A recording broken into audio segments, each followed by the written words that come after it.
Chers frères et sœurs, en ce vendredi de la 19e semaine du temps ordinaire, l'Église nous invite à méditer sur les enseignements sacrés du mariage et du célibat consacré.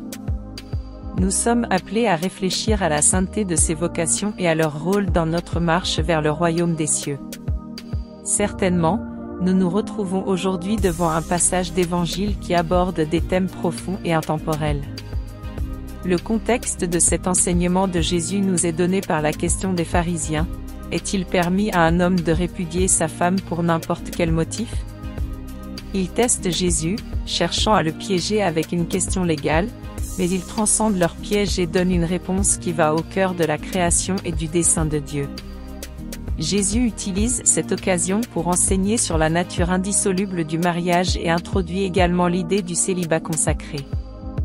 Il parle de la dureté du cœur qui a conduit à la concession de Moïse sur le divorce, et insiste sur le plan originel de Dieu où l'homme et la femme deviennent une seule chair. Il parle aussi des eunuques qui choisissent de rester célibataires à cause du royaume des cieux. Cet enseignement résonne fortement dans notre monde d'aujourd'hui, où le mariage et la famille sont souvent mal compris et où la culture du divorce est répandue. La pertinence de ces paroles pour nous aujourd'hui réside dans la façon dont elles nous rappellent la sainteté du mariage et l'importance du célibat consacré. Nous sommes interpellés à regarder au-delà des normes culturelles et des pressions sociales pour voir la beauté et la dignité inhérentes à ces vocations. Le mariage n'est pas simplement un contrat civil, mais un sacrement, un signe visible de l'amour invisible de Dieu.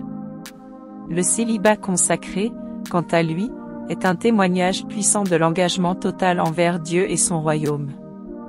Enfin, dans nos réalités actuelles, où les valeurs familiales sont souvent mises à l'épreuve, ces paroles de Jésus nous appellent à un engagement renouvelé envers la famille, le mariage, et une vie consacrée.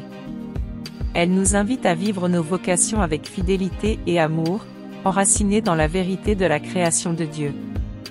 Prions donc, chers frères et sœurs, afin que le Seigneur nous donne la grâce de comprendre plus profondément ces enseignements et de les vivre dans nos vies avec courage et conviction. Amen.